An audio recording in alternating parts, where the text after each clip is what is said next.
Okay, if we move on then to our second presentation in this session, and again, as usual, rather than read out people's titles, I'll leave that to them. I'll hand over at this point to Rena.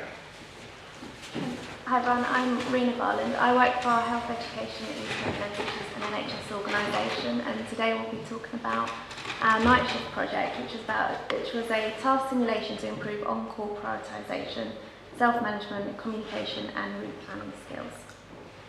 So the work we've done here has been a collaboration between Health Education East Midlands, Nottingham University Hospitals and Nottingham University Research and Innovation Department.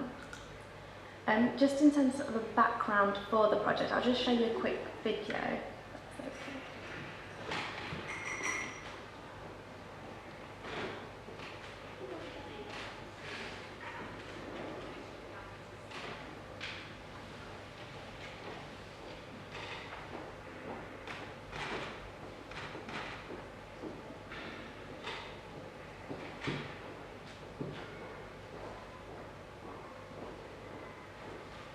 Hello, my name is John Blake, and I'm going to spend the next few minutes talking about a series of widespread unmet training need in the NHS, and how we might begin to address this need through the development of the night shift training game. Between 9 AM and 5 PM, hospitals are well staffed, but that leaves 3/4 of the year which is out of hours, where medical care is provided by on-call teams. These on-call teams are made up of junior doctors and nurse coordinators with more senior support available from home. Nottingham City Hospital, for example, is a site over a mile across. At night there are more admission points than doctors and over 100 beds per resident on-call doctor. These junior doctors therefore face a challenging situation where they experience their highest intensity of workload, often in areas they're unfamiliar with, when they are most fatigued and most poorly supported. They're not only faced with medical decisions, but also with prioritising from a long list of pending tasks, planning efficient routes around a large site, and managing their own needs for breaks to maintain their concentration over the 12-hour shift, and deciding when to call for senior assistance. As might be expected, this out-of-hours period has a great potential for adverse events, and recent reports have shown increased rates of serious incidents and deaths both locally and nationally. So with this in mind, you would expect out-of-hours training to be a major component of the medical school curriculum. It is, however, left to junior doctors to learn from experience in their first years with little, if any, formal training in this vital aspect of providing medical care. In Nottingham, we've introduced an award-winning wireless task flow system to facilitate the transfer of information around the hospital out of hours. This system also captures data on what tasks are requested, when, by whom, who does them and when. These data, allied to accurate mapping of the hospital, therefore give us a unique opportunity to accurately describe out-of-hours activity in an unbiased manner. We're using these data to develop a video game called Night Shift that simulates being on call. This game will allow medical students and junior doctors to spend around 20 minutes on their computer experiencing a realistic on-call shift, making their mistakes in a virtual world rather than with patients, and receiving educational feedback on their benchmark performance. This type of learning through simulation is commonplace in other areas of medicine, such as advanced life support, and in other industries. I'm sure we'd all rather be flown by a pilot that's learned to land a plane on a simulator, rather than be on the plane during their first try. We feel there is clear potential to reduce morbidity, length of stay, and complaints, and improve patient and staff satisfaction through such initiatives. We're grateful for the support of the East Midlands Health Innovation and Education Cluster in facilitating this collaborative effort, which brings together experts from a number of disciplines. Although I'm on your screen today, the project relies on an excellent working relationship with commercial partners and on a large team from the NHS and academia. Without NHS informatics, clinician and nursing input, postgraduate educational oversight, junior doctors, and particularly experts in data capture, computer-human interaction and indoor positioning, we would not be in a position to Yeah, so that's just a brief background of what all the project's around and what we were planning to do. So as you'll probably be aware, simulations have become increasingly more common, and with virtual simulations particularly appealing as they have the potential to prepare people and improve performance. Recent development in local information technology enables the accurate recording of data on the out-of-hours work junior doctors undertake, and then building up a picture of the typical out-of-hours shift. Using this data and a task simulation entitled Night Shift, we've produced the game simulation. This tool can be used to provide additional training for newly qualified doctors and increase their preparedness for out-of-hours work. So, in order to build this simulation, we gathered feedback from surveys and focus groups determining the simulation and what task we'd focus on as part of the simulation. We used the wireframe CAD map data of Nottingham City Hospital so that the game actually reflected the blueprints of the hospital. And that's just a picture of the simulation. So I'll show a demo of the actual simulation that was created. Hopefully it will work. So as you'll see, the doctor represented by the person there, it's a top-down view, and the doctor would go around. I think you can play it. Oh, yeah. And as a BlackBerry would normally show up tasks on a night shift for a junior doctor, on the left-hand side you'd have all the tasks come up, and the red ones would be priority, then you'd have the amber, and then you'd have the green. And the idea is that the junior doctor doing the game at the time would have to get to these tasks in priority order, but also on the blueprints of Nottingham City Hospital. And so that if they did this correctly during their university time, when they went on to their first night shift, which can be quite solitary, they'd have a better idea of how to route themselves, but also how to prioritise their tasks on the night shift. And then once they completed a task, it would come up on their left-hand side as completed, and the next tasks would come up. And they might be in a situation where, for example, a task will come up red on one area of the hospital and a red on another area of the hospital, and they'd have to make the decision as to which one they'd go to first.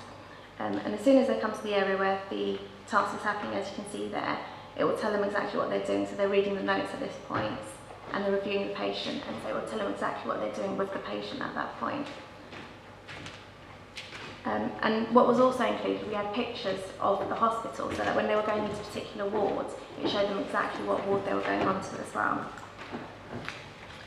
So our method for recruitment was we took on 30 volunteers, half of them in the control and half of them were given a tablet and asked to complete the simulation to give a better idea of their first night shift.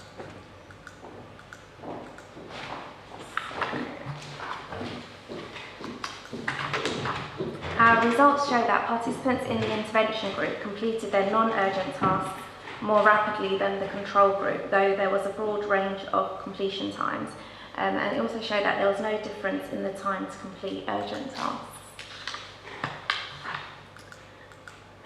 We've got a few lessons learned here, and after seeing Sue's presentation this morning, we kind of feel actually our lessons have kind of reflected theirs a bit as well. We found that the users of the simulation reported having difficulty in navigating using a top-down view and a static set of pictures relating to what the user would see at the location. And the users recognised that the hospitals actually have a lot of signs to get you through the hospital, but that they felt that the level of visual information provided was too simple. The users were also frustrated by the fatigue element of the simulation. So where a doctor would be on a night shift and would get tired, we tried to reflect that by slowing the doctor down or darkening the simulation. They actually thought that that was distracting, and that's something we'd like to address in further iterations of the game. The feedback element at the end, which was the educational component of this, was a written piece of feedback. The participants actually felt that they'd prefer to have one-to-one feedback and thought that would be more productive for them. So in terms of actual difficulties on the working out of hours, we also found that the simulation involved a great deal of walking around in comparison to medical activity undertaken. Despite this being realistic, it ultimately reduced engagement with the game. The students also reported that it was impossible to attend to multiple urgent tasks that appeared in a short time window, and although this is representative of actual shifts, it's not part of a game which is what you can normally win, so it didn't have that aspect to it. And it also highlights the key issues with the representations of real-world tasks within serious games and simulations. So we've concluded that it is possible to engage with task simulation, and that does increase familiarity, and the results showed that after playing the game, those that had played it knew the layout of the hospital a lot better. It also increases prioritisation skills in urgent tasks. However, we did find that the reason why significant change in performance of non-urgent tasks was that it's something that junior doctors had prepared for anyway. The pilot study has demonstrated the possibility to utilise new streams of clinical data to produce a task simulation that can be used to train junior doctors in non-technical skills, something that's not already in the medical school curriculums.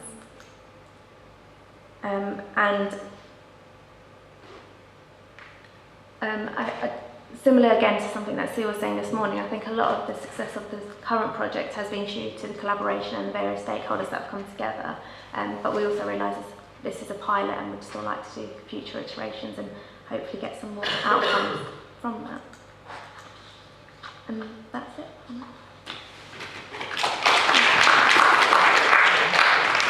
Okay, another very concise presentation, and thank you to our presenters for keeping well under time, leaving more time for questions. So over to you.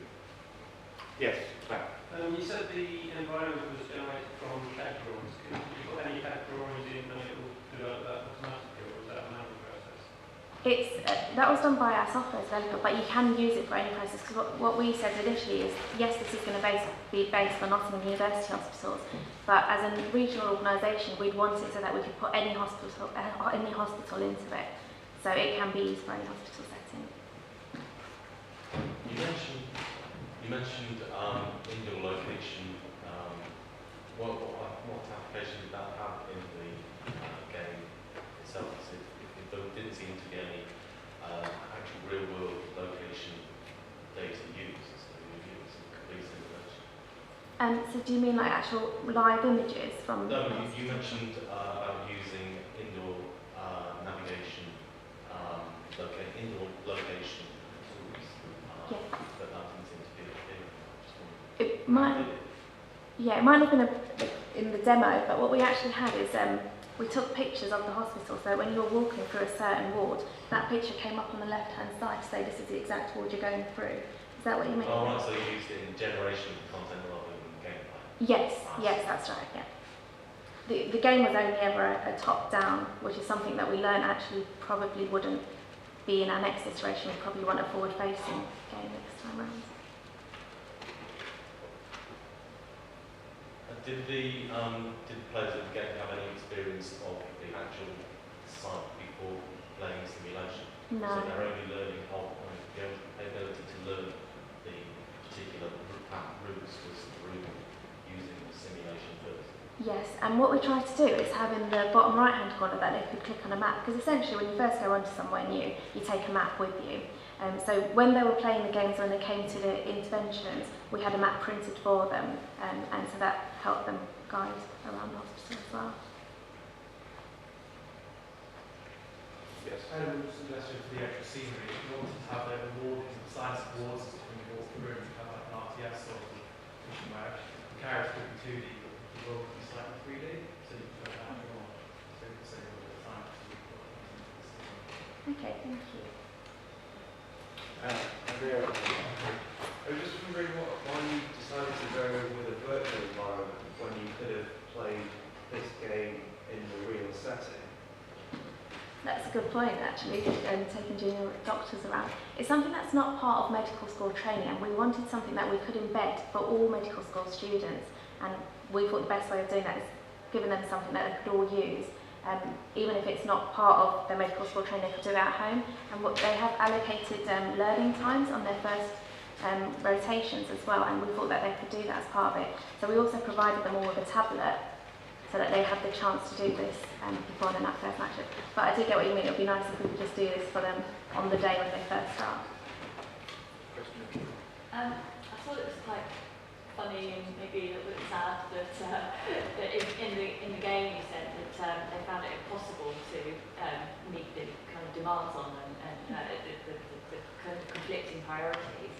And whilst that was reflective of real life, it wasn't what they expected to encounter in a game, because normally in a game you get a clear kind of win or loss state.